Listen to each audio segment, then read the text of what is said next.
Statement 1 क्या कह रहा है कि 5-day BOD indicate only carbonaceous BOD and statement 2 बोलता है कि 5-day BOD indicates both carbonaceous and nitrogenous BOD।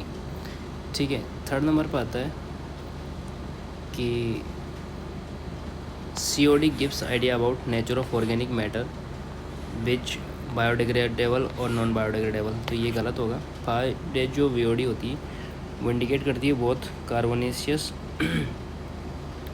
तो ये भी नहीं होगा। तो 5-day BOD indicate only carbonaceous BOD। तो बात करते हैं बायोलॉजिकल ऑक्सीजन डिमांड के बारे में। इसकी डेफिनेशन क्या है? Amount of dissolved oxygen needed by the aerobic biological organism to break down organic matter. इसकी कंडीशंस क्या क्या होती हैं? पहला आता है टेम्परेचर, दूसरा आता है टाइम पीरियड। टेम्परेचर जो होता है वो 20 डिग्री पर होता है और टाइम पीरियड जो होता है वो 5 डेज़ के लिए होता है। तो ये मेजर करती हैं oxygen demand in waste water sample के अंदर। तो अब यहाँ पे आता है स्टेज ऑफ BOD के बारे में। तो जो फर्स्ट स्टेज है वो क्या होती है? ये कार्बोनेशियस स्टेज होती हैं, जिसको कार्बोनेशियस BOD या CBOD भी बोला जाता है। ये करती है conversion of organic carbon into the carbon dioxide. जो सेकंड स्टेज होती हैं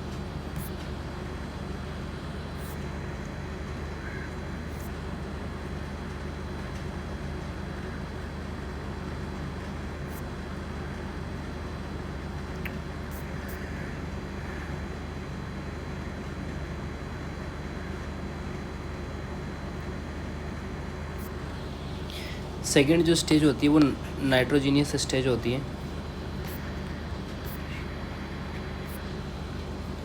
जिसको बोला जाता है nitrogenous oxygen demand like NBOD, NOD और NBOD। इसके अंदर जो इंक्लूड होता है वो कार्बोनेशियस या नाइट्रोजीनियस डिमांड होता है। तो ऑर्गेनिक जो नाइट्रोजन होता है उसमें आता है अमोनिया और नाइट्रेट, वो कन्वर्टेड होता है नाइट्राइट को।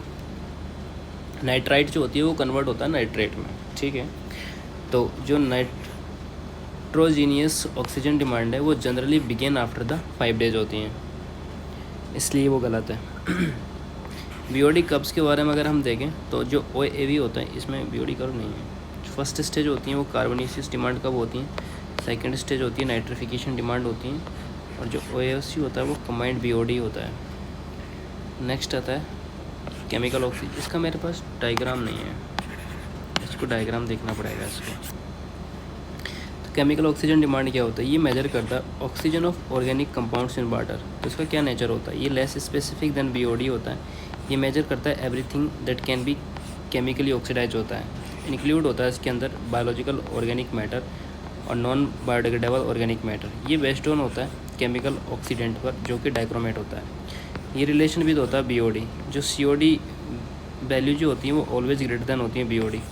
तो कंक्लूजन क्या निकल के आया इसका?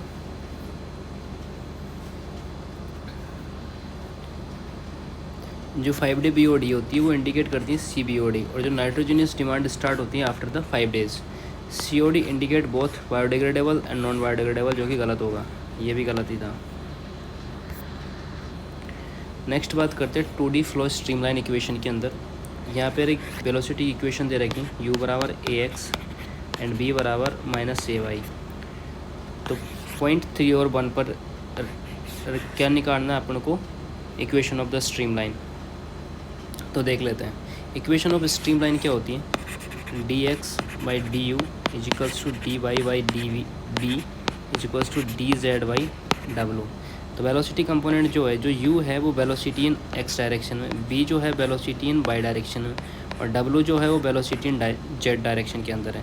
तो डेटा के अंदर क्या दे रखा है? u बराबर AX दे रखा है और b बराबर दे रखा है -AY। तो इसके डेरिवेशन के बारे में बात करते हैं। जो स्ट्रीमलाइन इक्वेशन होती है ना, dx/AX जो होता है वो dy/-AY होगा। और सिंप्लीफिकेशन की बात करें इसके अंदर तो ये dx/x इज इक्वल्स टू होता है -dy/y है। तो इसका इंटीग्रेशन देखते हैं। तो इसमें क्या होता है? ln x is equals to -ln y plus ln c होता है। अगर इनको रीअरेंज करते हैं तो ये हो जाती हैं x बराबर c/, और x/y बराबर c।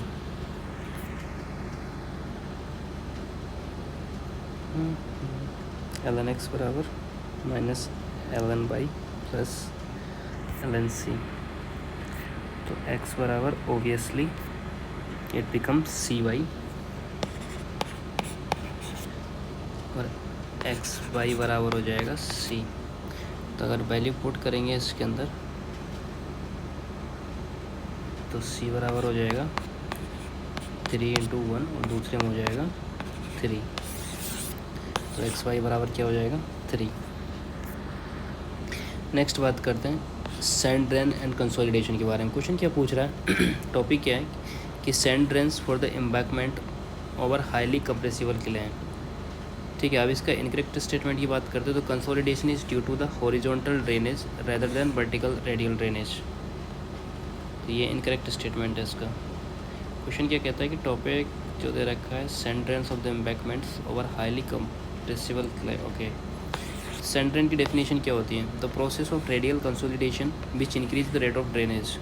इसकी कंस्ट्रक्शन प्रोसेस देखें तो driving casing into the embankment, then making vertical bore holes and holes backfill with the suitable sands and driven casing withdraw after the fillings. अब बात करते हैं सैंड ब्लैंकेट के बारे में। ये प्लेस्ड होता है over the top of sand drains to connect all drains and accelerate the drainage. इसके सरचार्ज की बात करें तो ये अप्लाइड होता है एज डम्प्ड सॉइल के और ये इंक्रीज करता है पोर वाटर प्रेशर। तो नेक्स्ट जो आता है वो होता है ड्रेनेज इन ए सैंड ड्रेन। तो ड्रेनेज अकर होता है वर्टिकल डायरेक्शन और हॉरिजॉन्टल डायरेक्शन में। तो जो हॉरिजॉन्टल ड्रेनेज होता है वो अकर होती है ड्यू टू सैंड ड्रेन्स। इसका जो इफेक्ट होता है वो एक्सेलरेट करता है dissipations of the excess pore water pressure. तो कंसोलिडेशन क्या कहता है? इसकी डेफिनेशन होती है gradually reduce in the volume of fully saturated soil, जो कोज करती है dissipations of the excess pore water pressure due to increase in the effective stress.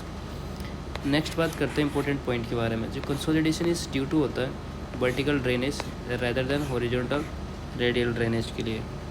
Next आता है सेकेंडरी कंप्रेशन के बारे में। ये कोशिश करता है plastic readjustment of the soil particle. और जो सैंड ड्रेन्स जो होता है वो अनेबल टू कंट्रोल होता है सेकेंडरी कंप्रेशन। नेक्स्ट बात करते हैं इफेक्ट ऑफ सैंड ड्रेन के बारे में, जो एक्सेलरेट करता है कंसोलिडेशन एंड प्रोवाइड करता है एक्स्ट्रा डिस्चार्ज पाथ, जो रिड्यूस करता है पोस्ट कंस्ट्रक्शन सेटलमेंट को। नेक्स्ट बात करते हैं फाइनल कंक्लूजन क्या कह रहा है करेक्ट फैक्ट कि जो पोस्ट कंस्ट्रक्शन सेटलमेंट रिड्यूस होता है सैंड ड्रेन एक्सेलरेट करता है कंसोलिडेशन को और sand drain can not control the secondary compression. Next बात करता है friction circle methods of the slope analysis. Question क्या दे रखा है? क्वेश्चन दे रखा है आर जो दे रखा है वो radius of the slip circle दे रखा है, थीटा जो दे रखा है एंगल ऑफ शेयरिंग रेजिस्टेंस दे रखा है और रिक्वायर्ड क्या है इसके, क्या नहीं पूछ रहा है इससे, radius of the friction circle. तो ये जो आर बराबर होता है ना वो होता है sine phi. Friction circle method क्या होता है? ये बेस्ड ऑन होता है टोटल स्ट्रेस एनालिसिस पे और ये यूज्ड होता है for stability analysis of the finite slope.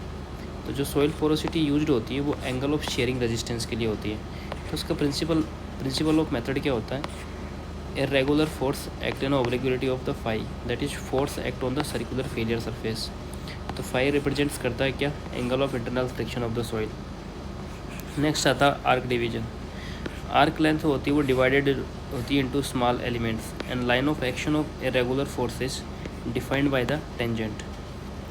Tangent drawn to होता है friction circle around the centre of the sliding circle.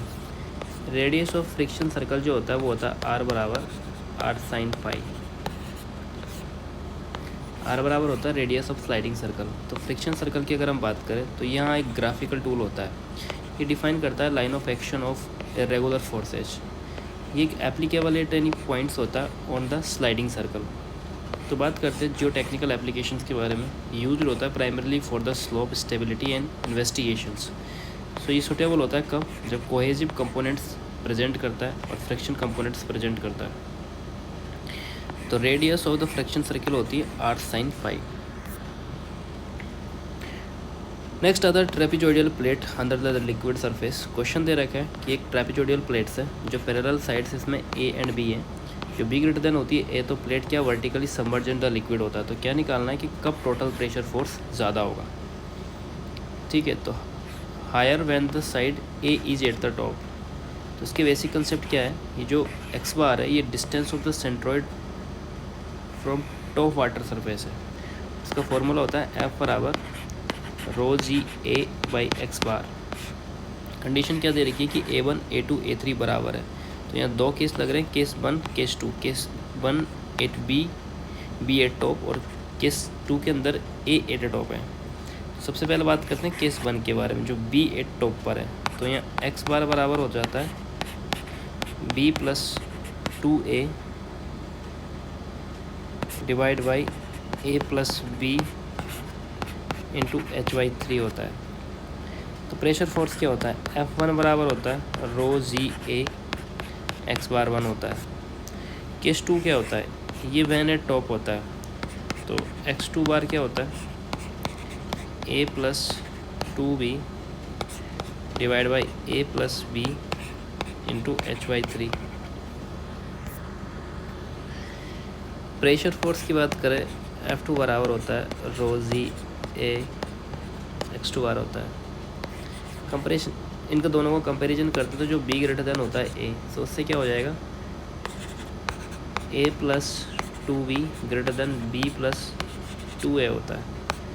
तो x2 बार ग्रेटर देन x1 बार बनता है, तो F2 जो ग्रेटर देन होता है वो F1 से होता है। तो फाइनल कंक्लूजन क्या हो जाएगा कि टोटल प्रेशर फोर्स ज़्यादा होता है जब साइड A टॉप पर होती है।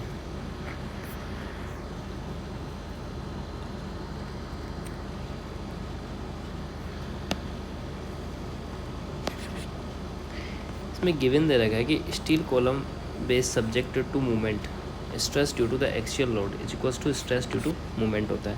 तो क्या फाइंड करना, या फाइंड करना bearing pressure between base and concrete. तो करेक्ट आंसर क्या होता है 0 at one end and compression at the other end. तो यहाँ क्या कंसेप्ट है, कंसेप्ट कह रहा है कि बेस प्लेट लोडेड होता है सेंट्रिकली, और जो प्रेशर डिस्ट्रीब्यूशन होता है वो बिकम्स होता है नॉन यूनिफॉर्मली। जो एक्सियली लोडेड इफेक्ट क्या होता है, वो कोजेज कंप्रेशन होता है between base plates and the concrete pedestal होता है। तो मोमेंट इफेक्ट जो बोलता है वो कहता है कि कंप्रेशन जो इंक्रीज होता है वो वन साइड होता है, और कंप्रेशन डिक्रीज होता है वो अदर साइड्स होता है। तो बेस प्लेट की डायमेंशन क्या होती है, ये लेंथ है और ये विड्थ है। सो स्ट्रेस डिस्ट्रीब्यूशन जो होता है due to load axial load होता है, और जो यूनिफॉर्म कंप्रेसिव स्ट्रेस होता है वो होता है P/BL से। ठीक है, तो बेंडिंग स्ट्रेस डिस्ट्रीब्यूशन की अगर हम बात करें तो जो वन साइड नेगेटिव होती है -6m/BL² होता है, जो अदर साइड होती है वो पॉजिटिव होती हैं लाइक 6m/BL²। तो गिवन कंडीशंस की बात करते हैं, तो stress due to axial load बराबर क्या होता है स्ट्रेस ड्यू टू बेंडिंग। तो P/BL बराबर होता है वो 6m/BL² होता है। अगर कंबाइंड स्ट्रेस डिस्ट्रीब्यूशंस की बात करें तो एट तो वन एंड पे क्या हो जाएगा P/BL minus 6m/BL² is equals to 0। So at other end क्या हो जाता है P/BL प्लस 6m/BL² होता है। इसका फाइनल कंक्लूजन क्या हो जाएगा, एक एंड पे 0 हो जाएगा, अदर एंड पे कंप्रेशन प्रेशर हो जाएगा। नेक्स्ट आता है fraud model law, acceleration in the prototype spillway के लिए। तो क्वेश्चन क्या कह रहा है, ये दे रखा है कि ओगी स्पिलवे क्रेस्ट मॉडल है जिसका स्केल है 1:30। तो मॉडल एक्सेलरेशन 1.3 मीटर/सेकंड हो जाएगा। तो क्या निकालना है प्रोटोटाइप एक्सेलरेशन। तो फ्रॉड मॉडल्स लॉ क्या कहता है, इसकी definition, Froude number of models and prototype should be same, then applicable when inertia force and gravity force are dominant होता है। और जो फ्रॉड लॉ होता है वो एप्लीकेबल होता है फ्लो ओवर द वेयर्स के लिए, स्पिलवे के लिए, फ्लोइंग चैनल के लिए, ऑरिफिस के लिए और सर्च के लिए, जो कि फ्री सरफेस फ्लो होता है। और मैन फ्रॉड इक्वेशन क्या होती है BM√GM/LM बराबर होता है BP/√GP/LP होता है। तो यहाँ क्या हो जाती है, सिंस GM बराबर GP हो जाती है। अब अगर हम बात करें वेलोसिटी रेशो के बारे में, तो BP बराबर BM होता है, √LP बराबर LM होता है, और जो BR बराबर होता है वो √LR होता है। नेक्स्ट इसकी डेफिनेशंस की बात करें तो BR, तो वेलोसिटी स्केल रेशो क्या होता है, ये BP/BM होता है, और LR जो होता है वो लेंथ स्केल रेशो होता है LP/LM होता है। टाइम रेशो के बारे में बात करें तो TR बराबर होता है TP/TM, और जो TR बराबर होता है √LR होता है। अब बात करते हैं डिस्चार्ज रेशो के बारे में। डिस्चार्ज रेशो क्या कहता है, QR is equals to LR³ divide by TR होता है, और जो QR बराबर होता है LR स्क्वायर इंटू 5। तो रेशियो ऑफ एक्सेलरेशन क्या हो जाएगा, AR is equals to AP/AM। ये समझ में आ रहा है क्या चल रहा है? अच्छा। तो यहाँ पर ये वैल्यू पुट करेंगे, इधर ये वैल्यू पुट करेंगे, then we will get this value.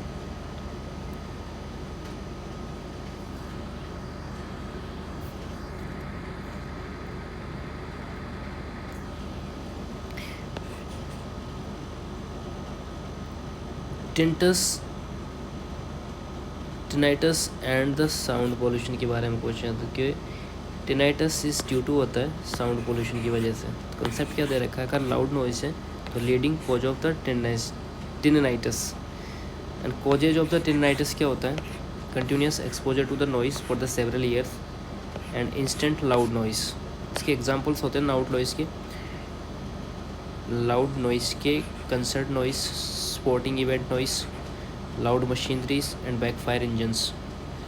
And effect on ear पे क्या आता है, ये अफेक्ट करता है एयर्स को, अफेक्ट करता है वन एयर या दोनों एयर, ये हेयरिंग लॉस हो सकता है या पेन हो सकता है। डैमेज किस टाइप्स का होता है, परमानेंट और टेम्परेरी। तो इम्पोर्टेंट पॉइंट क्या क्या थे यहाँ पे, यहाँ और भी चीज़ दे रखी है कि disease causes due to the water pollution, typhoid, dysentery, amoebiasis, ascariasis, hookworm. Next आता pure shear and volume change. Question क्या दे रखा, under pure shear shape of body get distorted. तो वो क्या निकालती है, ये फाइंड करती है inference about the volume. Normal stress in 3 dimensions sigma 1, sigma 2, sigma 3 होता है। स्ट्रेन इक्वेशंस क्या होती है, समीशन बराबर होती है sigma 1/E minus mu sigma by 2/E minus mu sigma by 3/E। Next strain equation होती है sigma by 2/E minus mu sigma 1/E minus mu sigma by 3/E। Strain 3 क्या बोलता है, ये बोलता है sigma 3/E minus mu sigma 1/E minus mu sigma by 2/E। अब आती है वॉल्यूमेट्रिक स्ट्रेन के बारे में। तो वॉल्यूमेट्रिक स्ट्रेन क्या कहती है, स्ट्रेन 1 स्ट्रेन 2 का टोटल वॉल्यूम होता है, B बराबर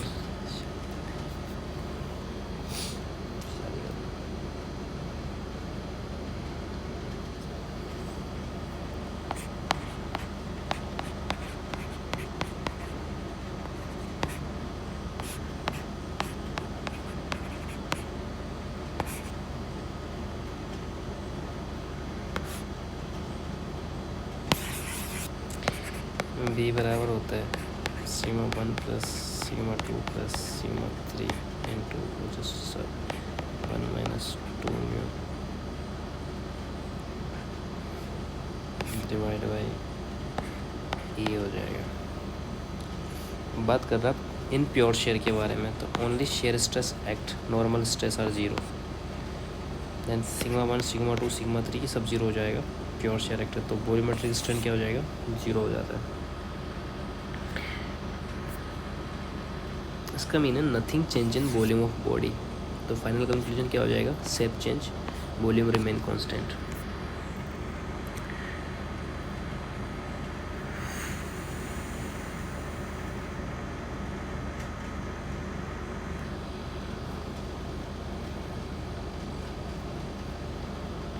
कैनाल ड्रॉप जो होता है उसका यूज होता है कंट्रोल ऑफ हेड ग्रेड।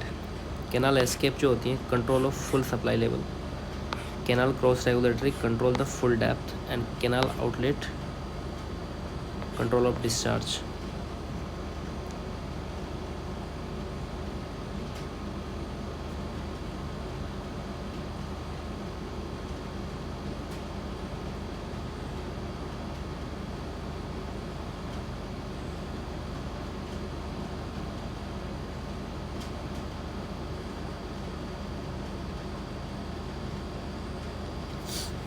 सबसे पहले कैनाल ड्रॉप की बात करते हैं, तो ये एक स्ट्रक्चर कंस्ट्रक्ट होता है across the channel.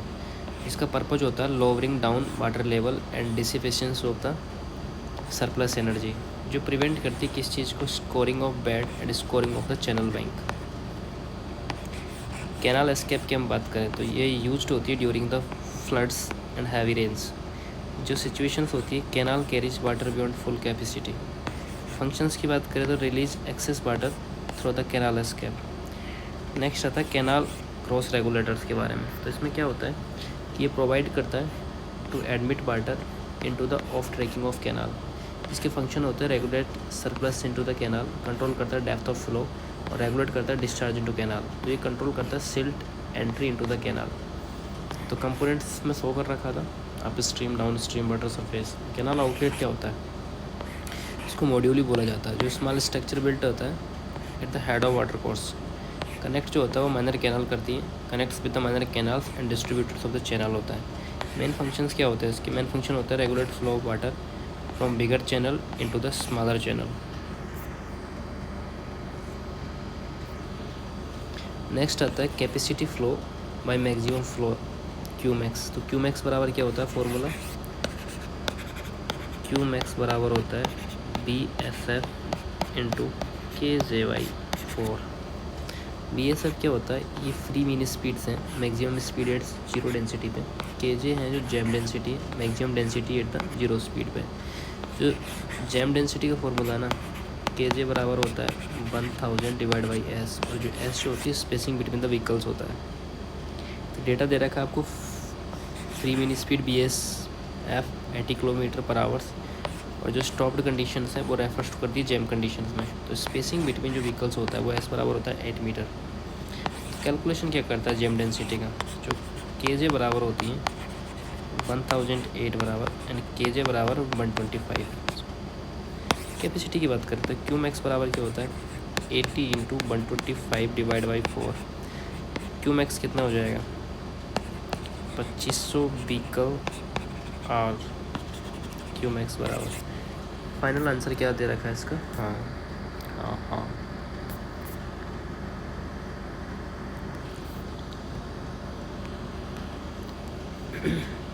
Next question आता है relative density of the sand deposit.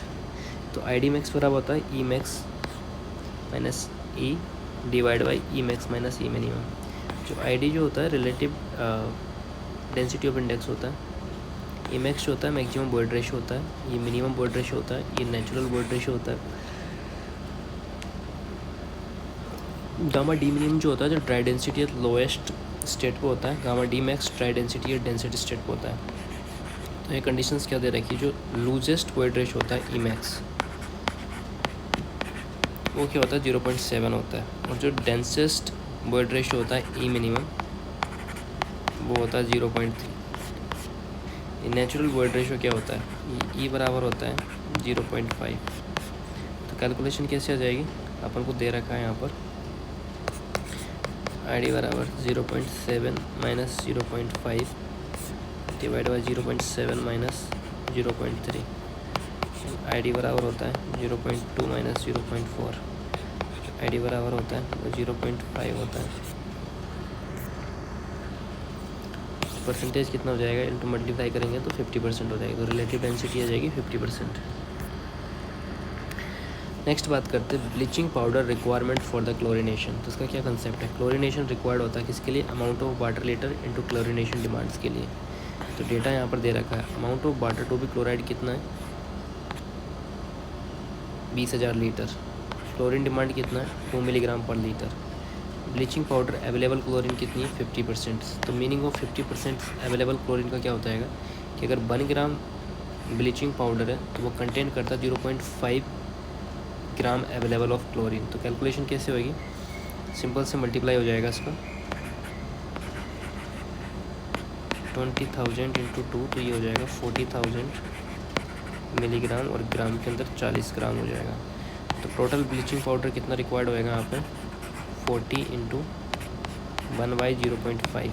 तो 1 gram bleaching powder available for the chlorine कितना 50% है, तो ये हो जाएगा हाँ 40 इंटू 2 80 ग्राम। नेक्स्ट बात करते हैं minimum overall depth of continuous slab. तो स्पैन डेप्थ रेशो क्या कहता है, for a mild steel reinforcement,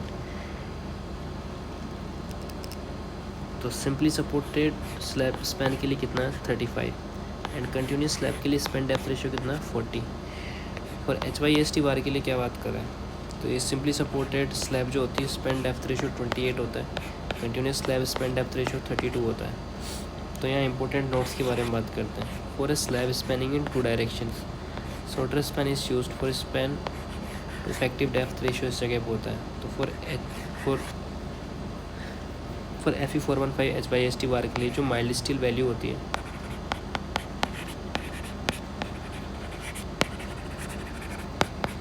वो 0.8 होती है। तो गिवन डेटा क्या दे रखा है, जो स्लैब का साइज होता है वो 3 मीटर इंटू 5 मीटर होता है। टाइप्स ऑफ स्लैब जो होता है वो 2 वे कंटिन्यूस स्लैब होती है। रिइंफोर्समेंट जो होती हैं वो माइल्ड स्टील होती हैं, और शॉर्टर स्पैन जो होता है वो 3000 mm होता है। तो कैलकुलेशन के लिए क्या होगा, for continuous slab with the mild steel span to depth ratio जो है वो 40 है। तो स्पैन कितना दे रखा है इसमें 3 मीटर इंटू 5 मीटर। तो स्पैन दे रखा है इसमें, लेंथ टू विड्थ थी ना वो, तो हाँ ये 3000 divide by depth is equals to 40 and depth निकालेंगे तो 3000 डिवाइड बाई 40, तो ये आ जाएगा 75 mm और 7.5 centimetre. Minimum overall depth of slab 75 आ जाएगा।